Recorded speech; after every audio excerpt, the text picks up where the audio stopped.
That means we've got to stop funding certain grants for medical research.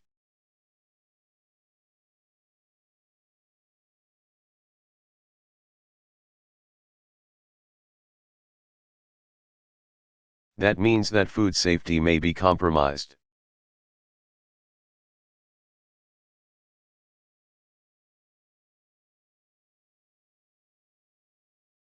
That means that Medicare has to bear a greater part of the burden.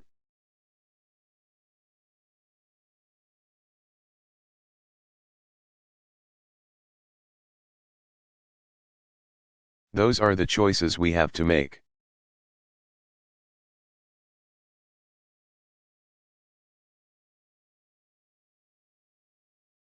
So the bottom line is this.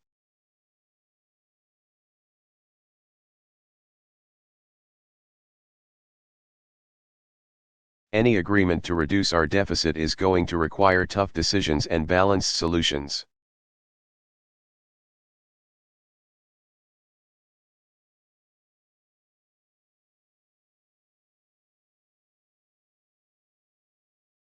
And before we ask our seniors to pay more for healthcare, before we cut our children's education,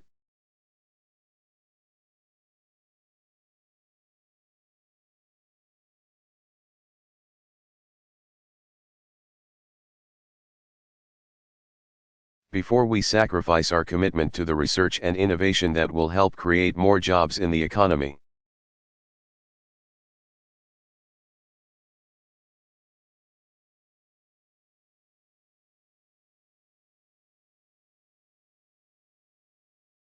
I think it's only fair to ask an oil company or a corporate jet owner that has done so well to give up a tax break that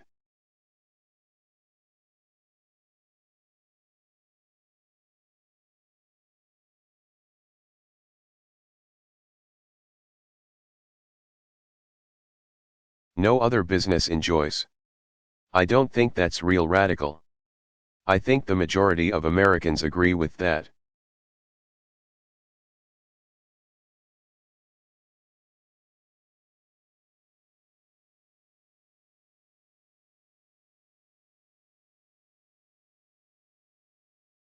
So the good news is, because of the work that's been done, this we can actually bridge our differences.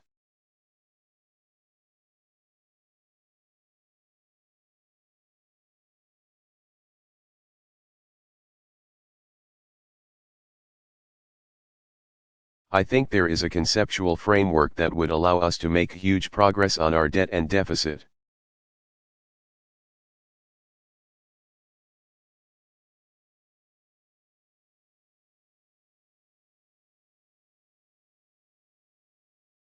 And do so in a way that does not hurt our economy right here and right now.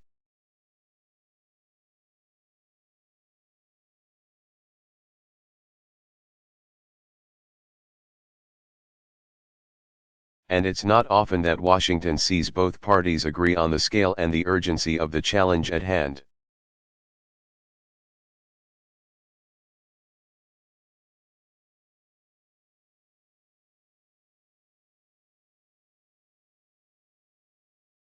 Nobody wants to put the creditworthiness of the United States in jeopardy.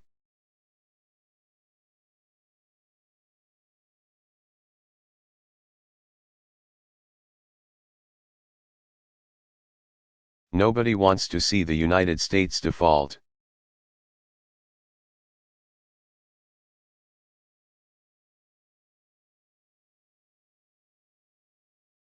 So we've got to seize this moment, and we have to seize it soon.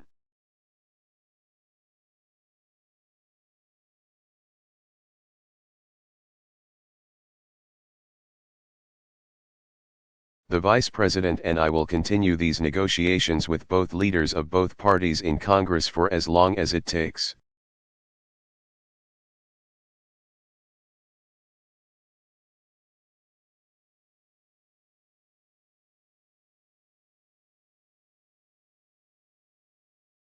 And we will reach a deal that will require our government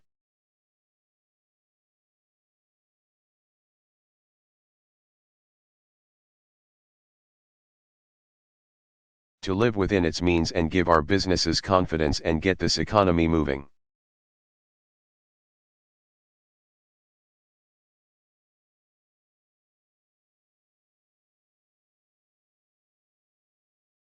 So, with that, I will take your questions.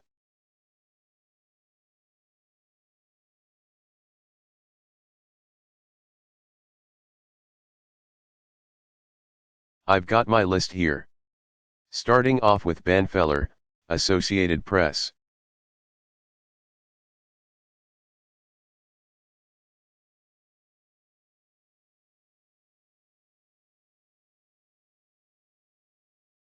Question, thank you very much, Mr.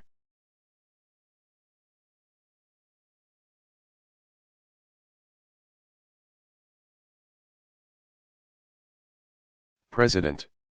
I'd like to follow up on the comments you just made as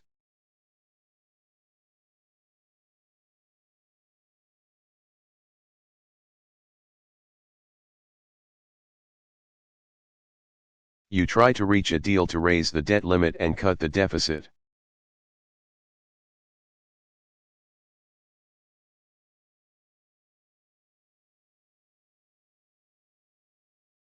You keep saying that there needs to be this balanced approach of spending cuts and taxes.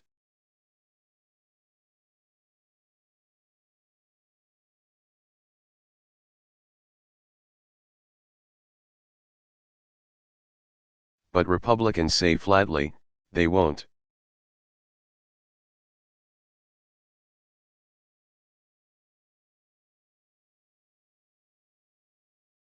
President Obama, that they don't want a balanced approach.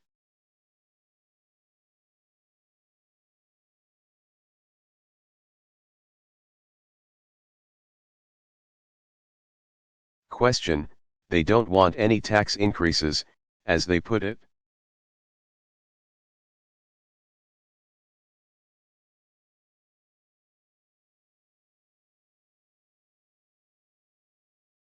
And the House Speaker says not only that he doesn't support that, but that plan will not pass the House.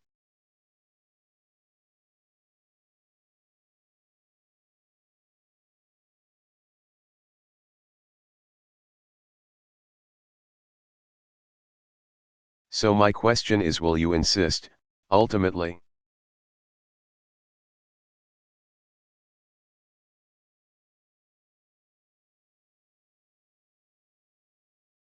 That a deal has to include those tax increases that you just laid out?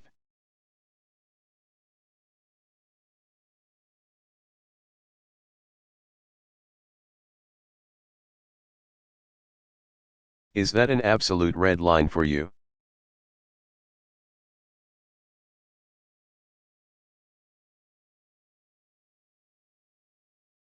And if it is, can you explain to us how that can possibly get through the Congress?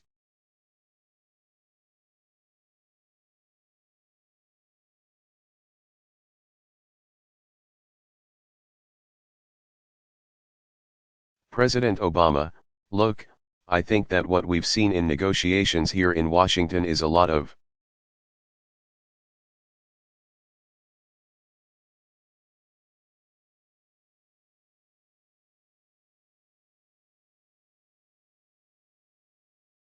people say a lot of things to satisfy their base or to get on cable news, but that hopefully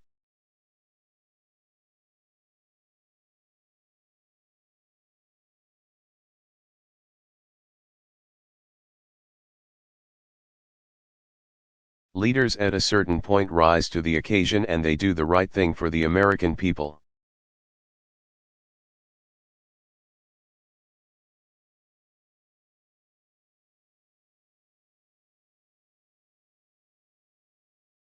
And that's what I expect to happen this time.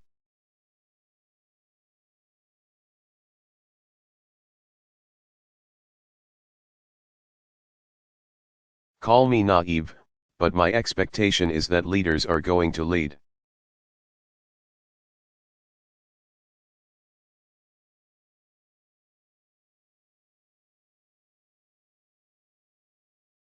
Now, I just want to be clear about what's at stake here.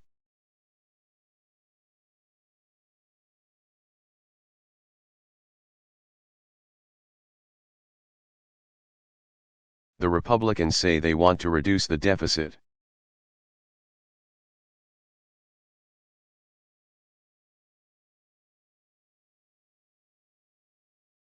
Every single observer who's not an elected official, who's not a politician,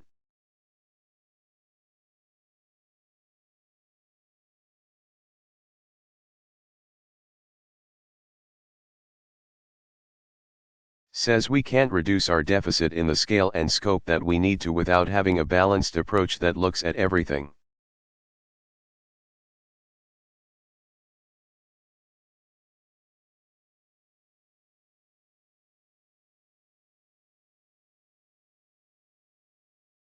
Democrats have to accept some painful spending cuts that hurt some of our constituencies and we may not like.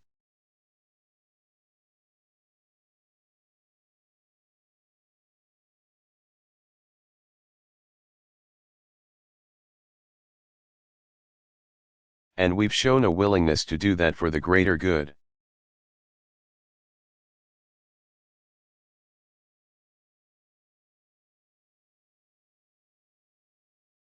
To say, look, there are some things that are good programs that are nice to have, we can't afford them right now.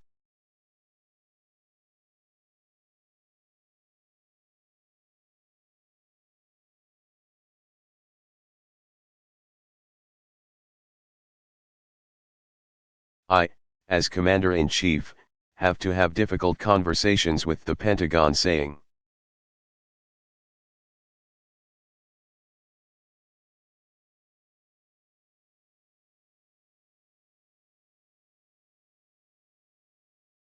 you know what, there's fat here, we're going to have to trim it out.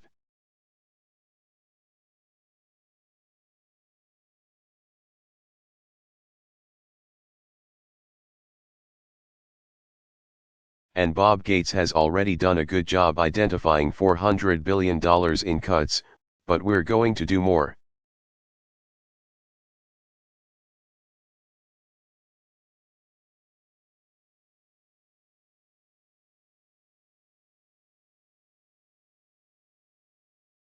And I promise you the preference of the Pentagon would not to cut any more.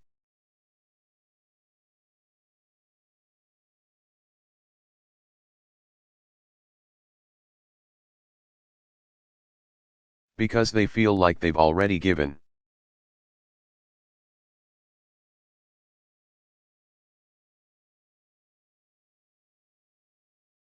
So we're going to have to look at entitlements, and that's always difficult politically.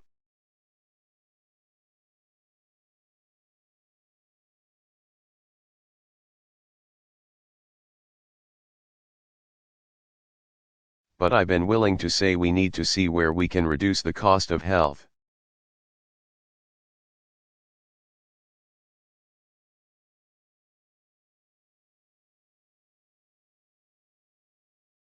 Care spending and Medicare and Medicaid in the out years, not by shifting costs onto seniors.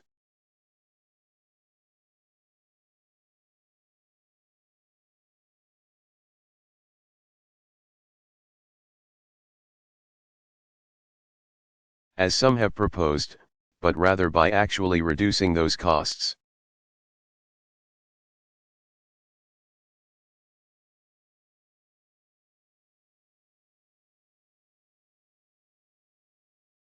But even if we're doing it in a smart way, that's still tough politics. But it's the right thing to do.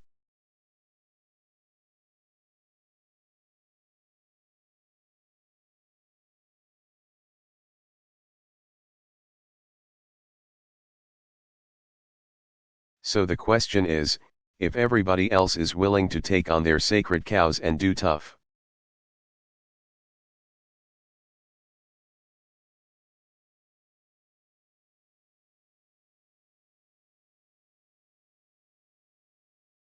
Things in order to achieve the goal of real deficit reduction.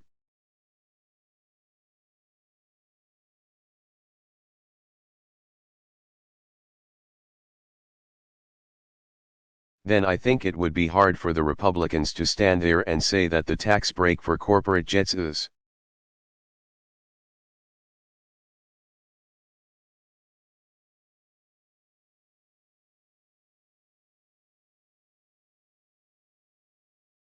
sufficiently important that we're not willing to come to the table and get a deal done.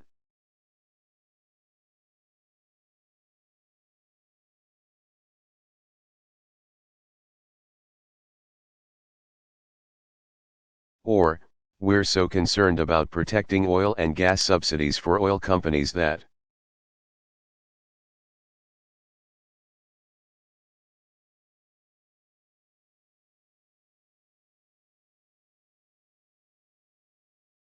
are making money hand over fist. That's the reason we're not going to come to a deal.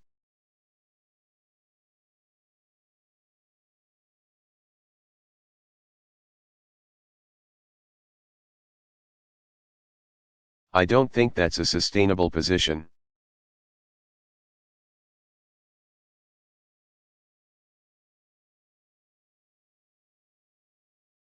And the truth of the matter is, if you talk to Republicans who are not currently in office,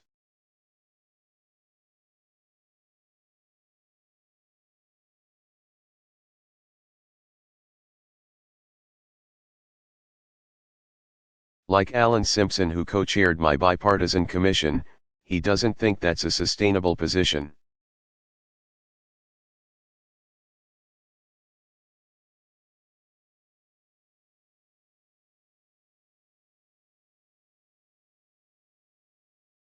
Pete Domenici, Republican, co-chaired something with Alice Rivlin.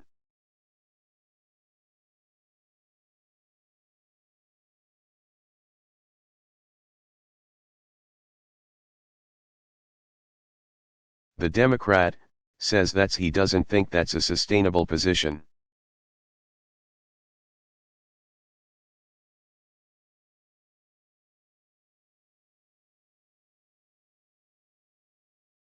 You can't reduce the deficit to the levels that it needs to be reduced without having some revenue in the mix.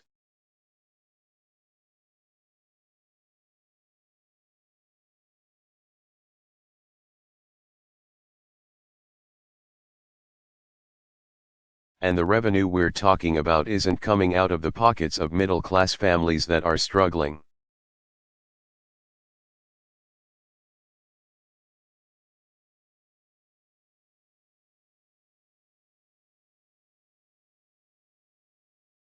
It's coming out of folks who are doing extraordinarily well.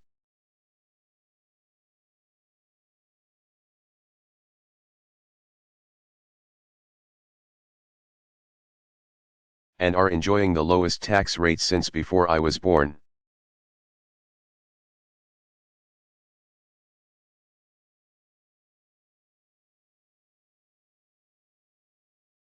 If you are a wealthy CEO or a health hedge fund manager in America right now,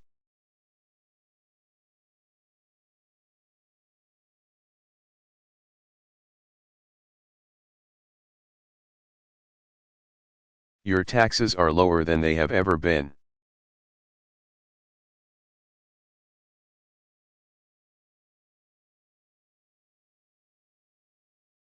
They're lower than they've been since the 1950s.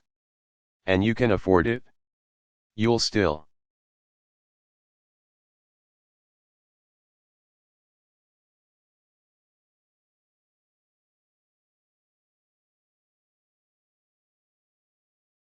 be able to ride on your corporate jet. You're just going to have to pay a little more.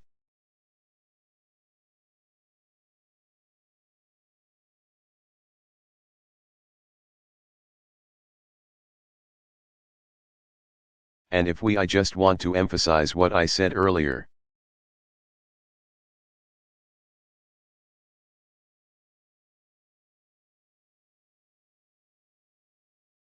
If we do not have revenues,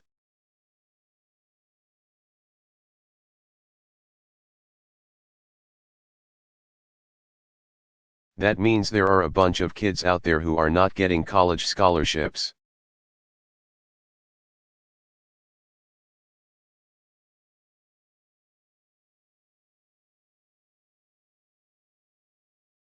If we do not have those revenues,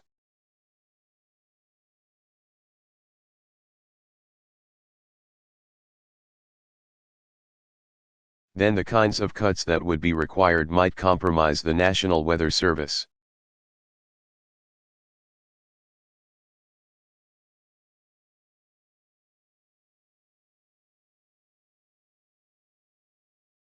It means that we would not be funding critical medical research.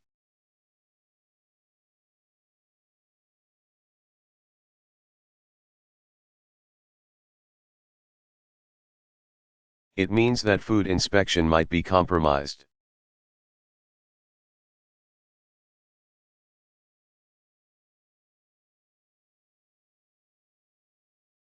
And I've said to some of the Republican leaders, you go talk to your constituents.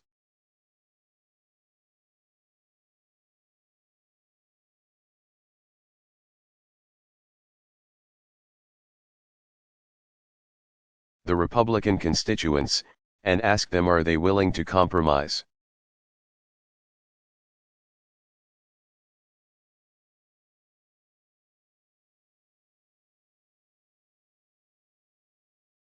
Their kids' safety so that some corporate jet owner continues to get a tax break.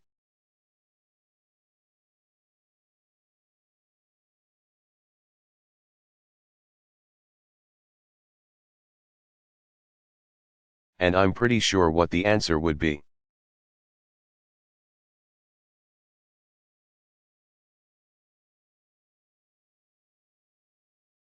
So we're going to keep on having these conversations.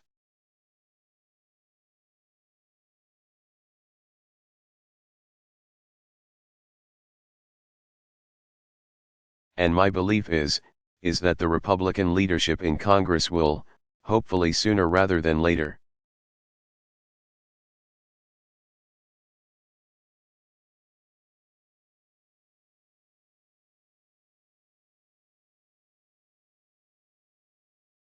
Come to the conclusion that they need to make the right decisions for the country.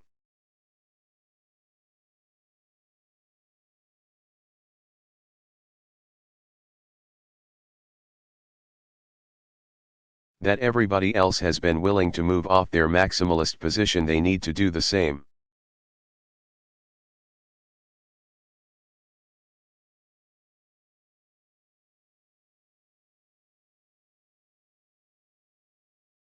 Question: you think they'll ultimately give in?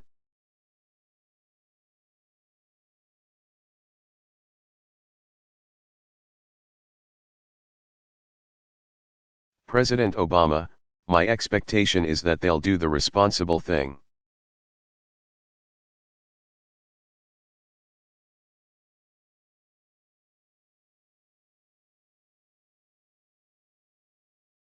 Chuck Todd.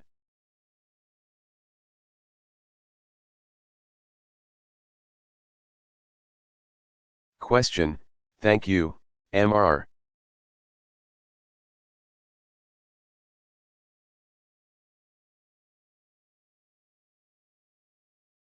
President. There have been a lot of questions about the constitutional interpretations of a few decisions you've made.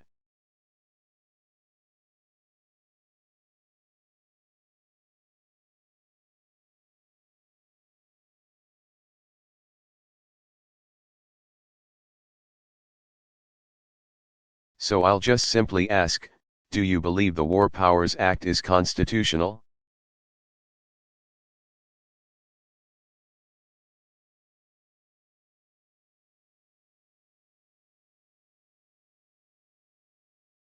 Do you believe that the debt limit is constitutional, the idea that Congress can do this?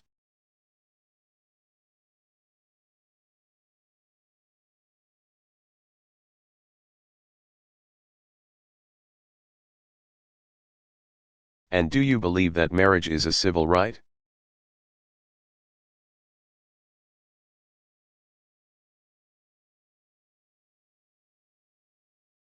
President Obama, well, that was a hodgepodge.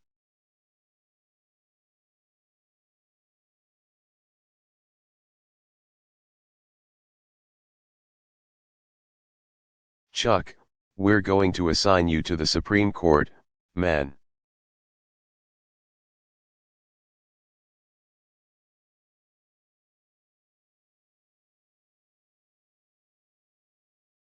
I'm not a Supreme Court justice, so I'm not going to putting my constitutional law professor hat on here.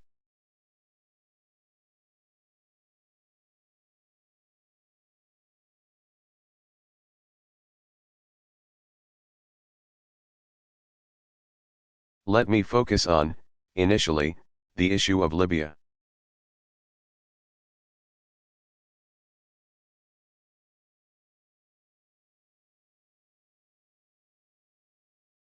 I want to talk about the substance of Libya because there's been all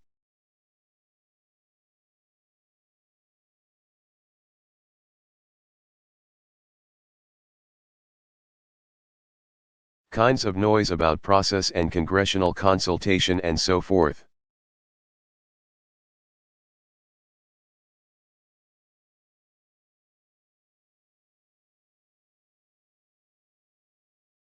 Let's talk about concretely what's happened.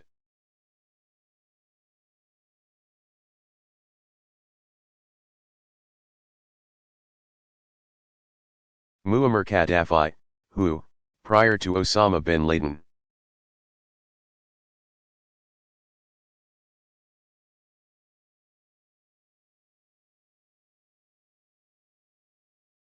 was responsible for more American deaths than just about anybody on the planet, was threatening to massacre his people.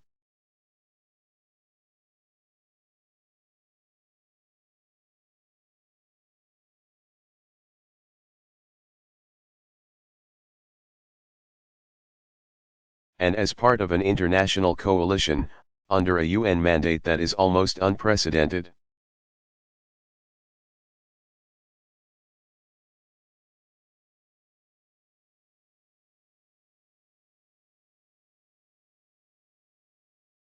we went in and took out air defense systems so that an international coalition could provide a no-fly zone.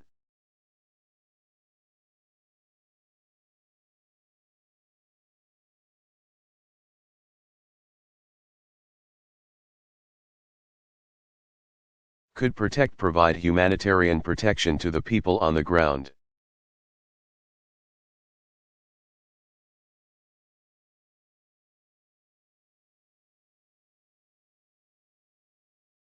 I spoke to the American people about what we would do.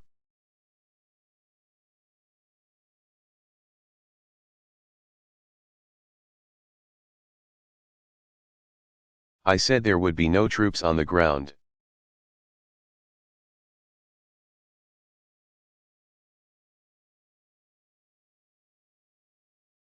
I said that we would not be carrying the lion's share of this operation, but as members of NATO.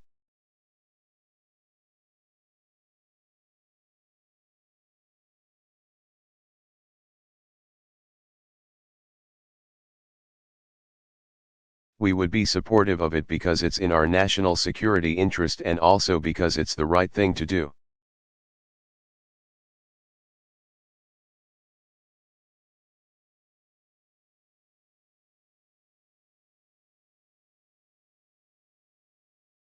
We have done exactly what I said we would do.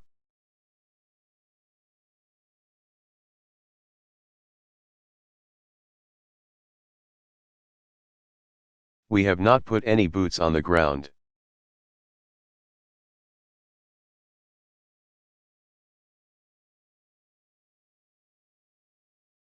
And our allies who, historically, we've complained aren't willing to carry enough of the load.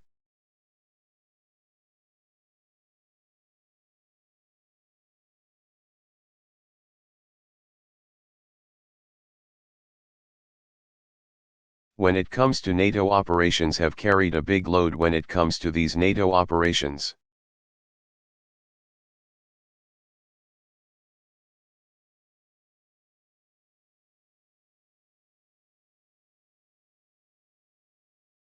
And as a consequence, we've protected thousands of people in Libya.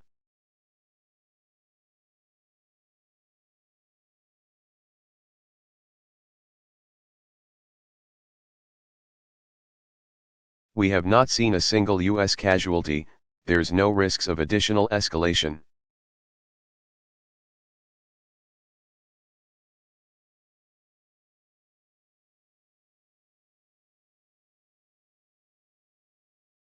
This operation is limited in time and in scope.